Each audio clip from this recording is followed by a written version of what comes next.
श्रीमद् भगवद गीता के 5वें अध्याय के अंतिम श्लोक, भोक्तारम यज्ञ तपसाम सर्वलोक महेश्वरम सुहृदं सर्वभूतानां ज्ञात्वा माम शांतिमृच्छति।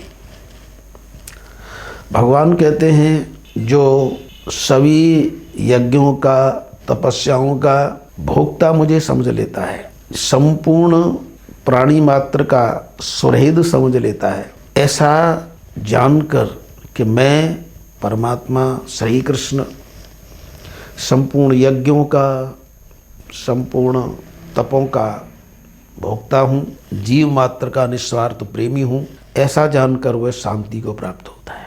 तो यहाँ भगवान के स्वरूप ज्ञान का फल बताया है। भगवान कहते हैं कि जो मुझे संपूर्ण यज्ञ और तपों का भोक्ता समझता है, जीव मात्र का सुहृद, सुहृद का मतलब होता है निस्वार्थ प्रेमी, क्योंकि संसार में प्रेम बिना स्वार्थ का हो बड़ा मुश्किल है।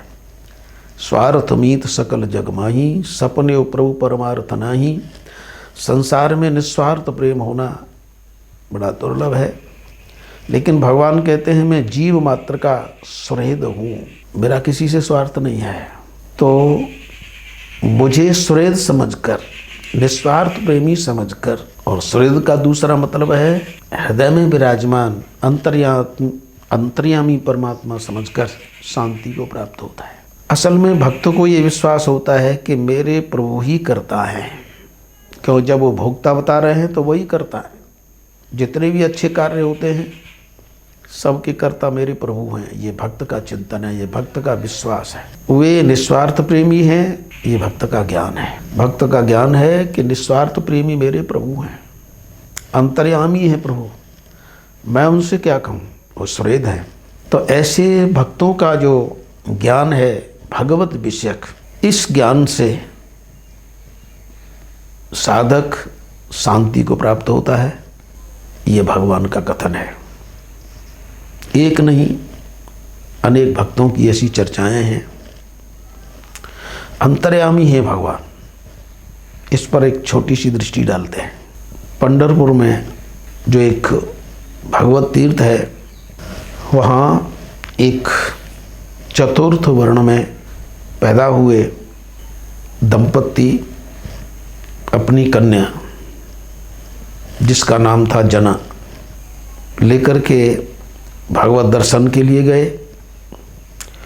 छोटी सी बेटी जना ने वहाँ के धार्मिक उत्सव को देखा, इतना मन उसका लगा वहाँ कि माता पिता के कहने पर भी वो वापस नहीं लौटी।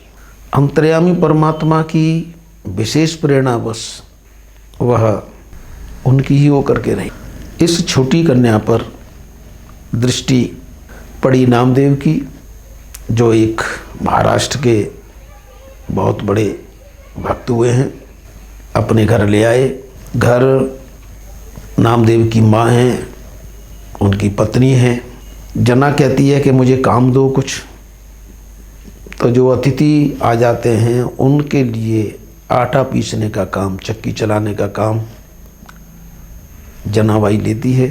भगवान जना के इस सेवा कार्य से बड़े प्रसन्न होते हैं और कहते हैं कि भगवान रोजाना आते थे जना के पास।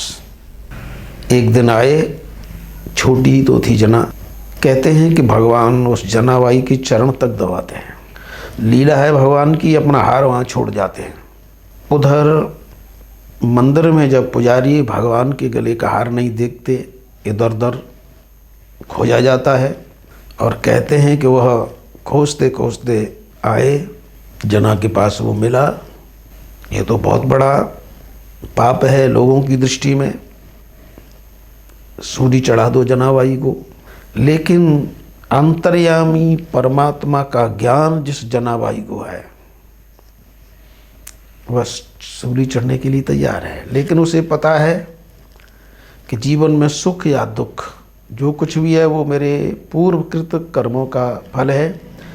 लेकिन अंतर्यामी परमात्मा जो सबका सुहृद है, मेरा भी निस्वार्थ प्रेमी है, तो अपने प्रेमी परमात्मा के दिए हुए इस प्रसाद को मैं सहजता से स्वीकार करती हूँ।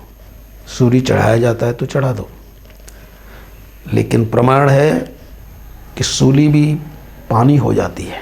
जनाबाई को सूली नहीं होती, सूल कैसे होगा? तब लोगों को इस जना के भगवत भाव के दर्शन होते हैं। और कहने का तात्पर्य यह है कि भगवान अपने भक्त का भाव प्रकाशन करने के लिए कभी कभी कुछ ऐसी अटपटी लीला करते हैं कि भक्त संकट में फंसा सा प्रतीत होता है, लेकिन साधक भगवान को अपना सुरेश समझकर, निस्वार्थ प्रेमी समझकर, और जैसे मित्र कभी मित्र को संकट में नहीं डाल सकता, ऐसे ही जीव जब भगवान को अपना वास्तविक सखा और अंतर्यामी समझता है तो मित्र कभी मित्र को परिस्थिति में नहीं डाल सकता। परिस्थिति पैदा हो जाए वो बात अलग है, लेकिन मेरा परमात्मा मेरे प्रति कभी प्रतिकूल नहीं कर सकता। तो ये जो दृढ़ निश्चय है, भगवान अपने परम प्रेमी हैं, जो दुख आया जीवन में ये उनकी कृपा है, अंतर्यामी है वे। मेरे में इतना सामर्थ्य नहीं है कि मैं इस दुख को पार हो जाऊं।